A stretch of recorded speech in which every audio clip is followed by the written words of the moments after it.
So, in this week's segment, I'd like to talk to all of you about the idea of cravings and sugar cravings specifically. A bunch of you have reached out into the group and you've talked about how you have a sugar craving.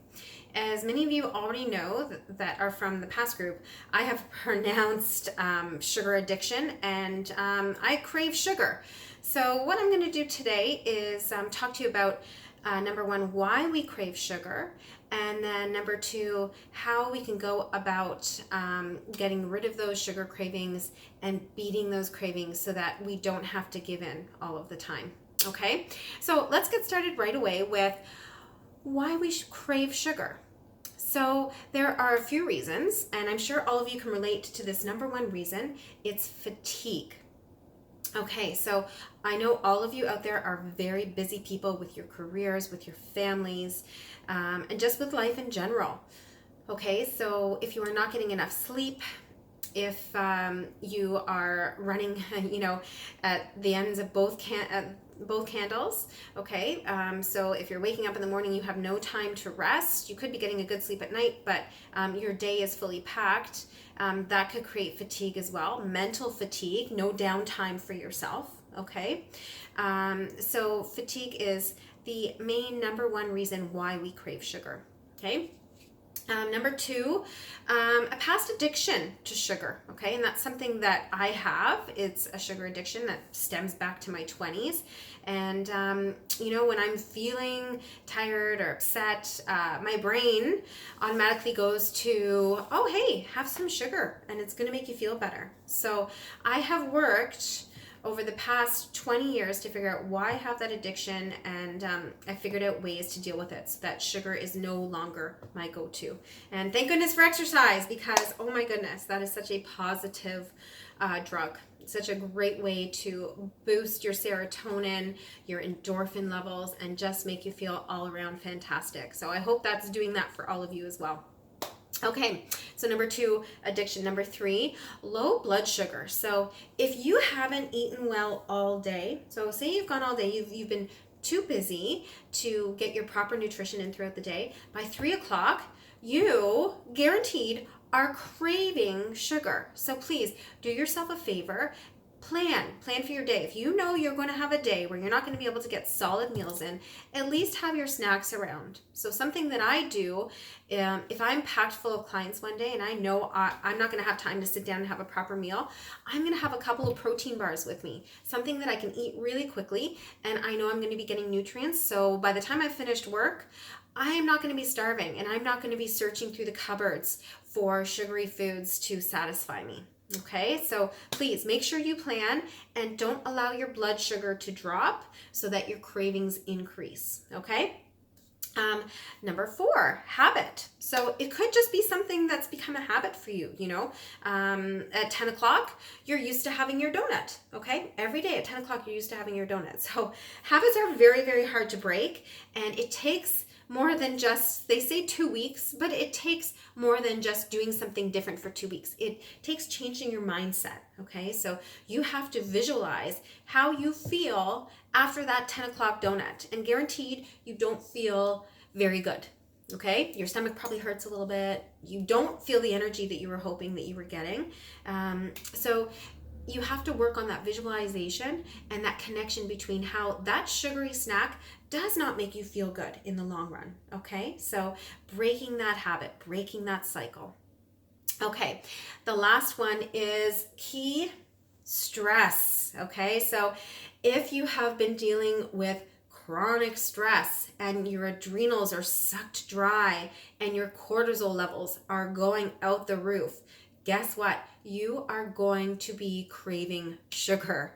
Why? Because sugar lowers your cortisol levels. Can you believe it? Yeah. Okay. So this is basic science. So sugar will lower your cortisol levels. It will increase your serotonin. All of those happy hormones are going to go off firing into the brain. Okay. And they're going to make you feel good for a second. And they're going to make you feel less stressed for a second. But then guess what?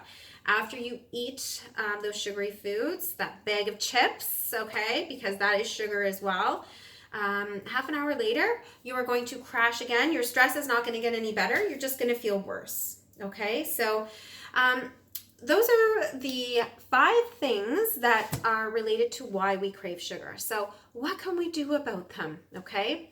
In terms of fatigue, if you are a busy person, if you are running a household and a family, finding ways to find some rest. Okay, so whether that be not watching Netflix before you go to bed, okay, read a book so that you can calm your brain and then gently fall asleep and have a good solid sleep. Okay, so changing nighttime habits so that you can get to bed a little bit earlier.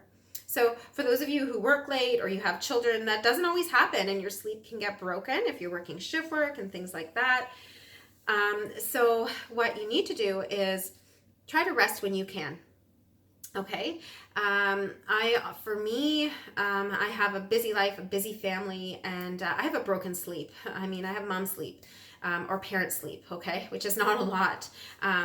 And what I do is I try to sleep when I can. Okay. And I have to say, getting my workouts in each day, they help to kind of combat that feeling of fatigue. And I could be craving, and then as soon as I have my 12-minute workout, guess what? It's like magic.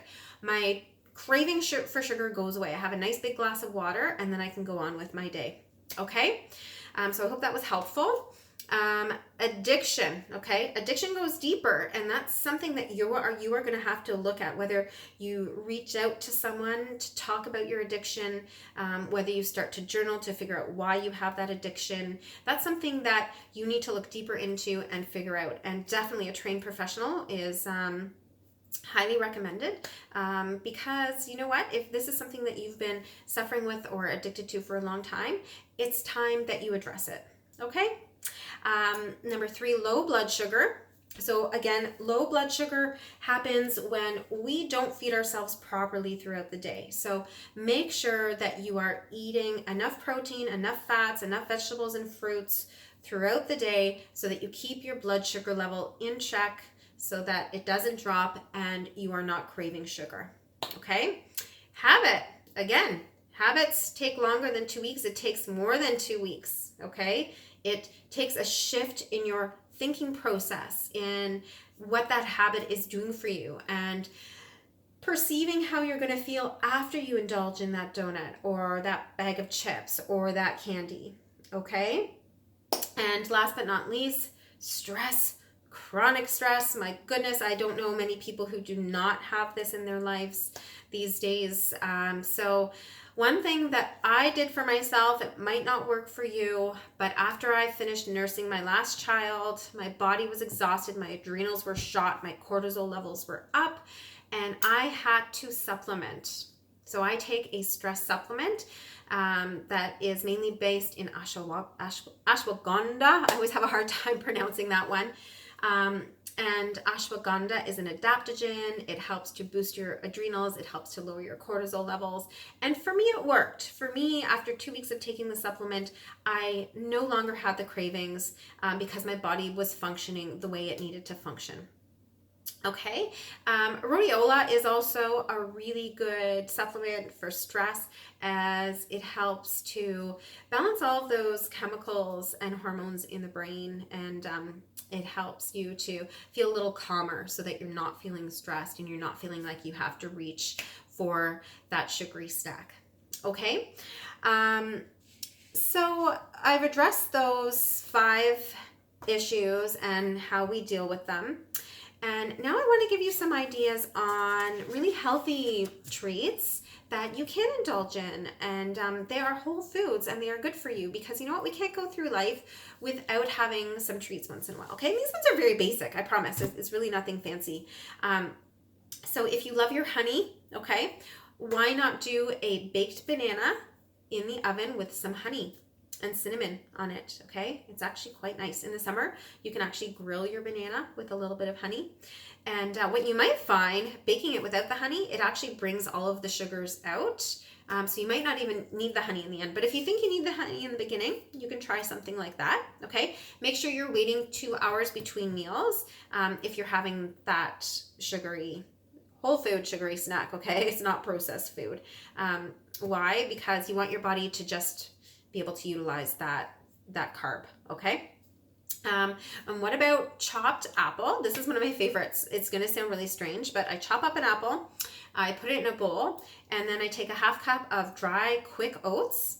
I mix that in with some cinnamon and some maple syrup, and it's a really, really delicious, satisfying snack. And it's all whole foods. Okay, chopped banana with natural cacao powder. This is one of my kids' favorites. So I literally just chop a banana up and I don't put any sugar on it. I just sprinkle the natural cacao powder on top, and the sugars from the banana takes on the cacao powder, and it tastes like a treat. No word of a lie. It's absolutely delicious.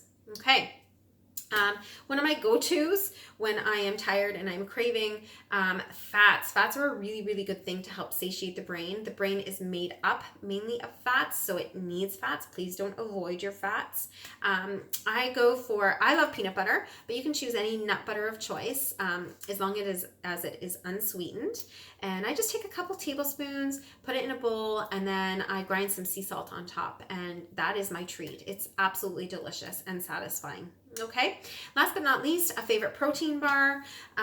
You all know that I love my vegan fermented protein bars by Genuine Health. I think they're delicious and they satiate me, they fill me up. And again, they are one of the least processed bars out there, so that's why I recommend them.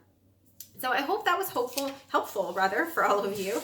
And if you have any questions in regards to today's segment, just throw them out there into the group or shoot them out into Messenger to me privately, and I'm here to help, okay? Good luck with week number 2. I'm so excited for you. One of the goals is to log your food, and I'm hoping that by logging your food, this is also going to help you track when you are having these sugar cravings, and it's going to help you to figure out why, okay? So congratulations on finishing week 1. Good luck with week 2. Kick your own butts, people, okay? Work hard with your workouts. Without injury, make sure you stretch, okay? Do those 3 stretches every day. Do not avoid them. I know it's easy to avoid because you've done your 12 minutes. You want to head out and do your thing, but please get those in. It will help you to avoid injury, okay? Thanks, everyone. Bye for now.